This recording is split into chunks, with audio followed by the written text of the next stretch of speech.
नमस्कार बंधुरा रमा कुकिंगे सबाइके स्वागत जानाई। आज आमी आबारो इलिश माछेर रेसिपि निये चले एसेछि। एर आगे इलिश माछेर अनेक रेसिपि आपनादेर साथे शेयर करेछि, आपनारा चाइले आमार चैनेले गिये देखे आसते पारेन। এখন বর্ষাকাল চলছে আর এই বর্ষায় বাজারে প্রচুর পরিমাণে ইলিশ মাছ পাওয়া যাচ্ছে। আর এই ইলিশ মাছ দিয়ে আমরা বাড়িতে নানা রকম পছন্দের রেসিপি তৈরি করে থাকি।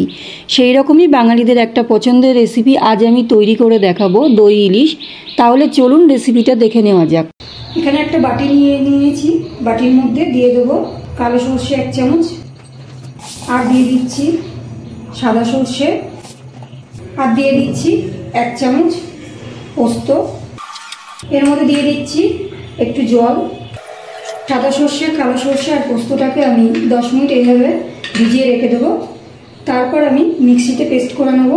সরষে পোস্ত আমি জলে ভিজিয়ে রেখেছিলাম 10 মিনিট, সেটা আমি এবার মিক্সিতে দিয়ে দিচ্ছি, দিয়ে পেস্ট করে নেব। আর দিয়ে দিচ্ছি 4টে কাঁচা লঙ্কা, আর দিচ্ছি খুব সামান্য পরিমাণ নুন। এবার আমি মিক্সিতে একটা মিহি পেস্ট করে নেব। মিহি পেস্ট করে নিয়েছি আমি। এখানে একটা বাটি নিয়ে নিয়েছি, আর বাটির মধ্যে দিয়ে দিচ্ছি ফেটানো টক দই, আর দিচ্ছি পেস্ট করা সর্ষে পোস্ত আর কাঁচা লঙ্কা, আর দিয়ে দিচ্ছি খুব সামান্য পরিমাণ হলুদ, খুব বেশি হলুদ দেওয়ার দরকার নেই, আর দিচ্ছি নুন। এবারে সব কিছুকে ভালো করে মিশিয়ে নেব। সব কিছু ভালো করে মিশিয়ে নিয়েছি। এখানে 5 পিস ইলিশ মাছ আছে, আমি ইলিশ মাছগুলোকে ভালো করে ধুয়ে নুন হলুদ দিয়ে রেখেছি, আর এর মধ্যে দিয়ে দিচ্ছি একটু কাঁচা সরষের তেল। এবার সব কিছু একটু ভালো করে মাখিয়ে নিচ্ছি। সব কিছু ভালো করে মাখিয়ে নিয়েছি। এখানে আমি একটা টিফিন বাটি নিয়ে নিয়েছি, আর বাটির মধ্যে দিয়ে দেবো এই মশলা আর দইয়ের মিশ্রণটা। কিছুটা দই আর মশলা মিশ্রণটা দিয়ে নিয়েছি। এবার আমি মাছগুলো দিয়ে দিচ্ছি। এই মাছের উপর আবারও মশলাটা দিয়ে দিচ্ছি।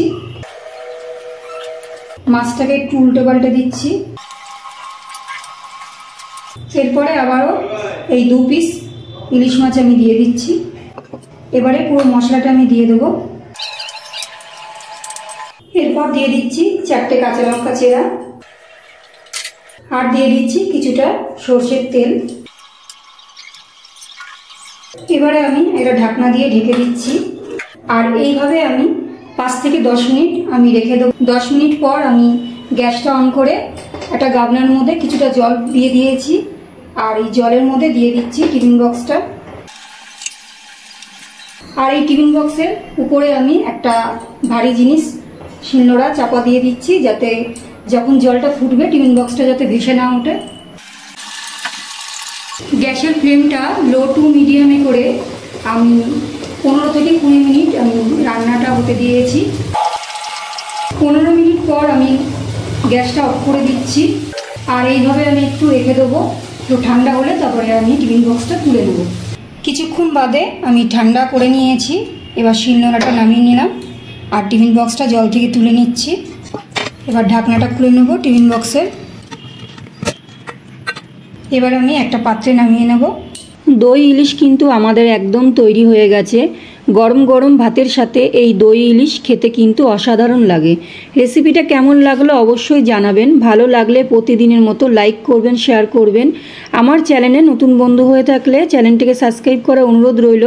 সবাই ভালো থাকবেন, সুস্থ থাকবেন। ধন্যবাদ।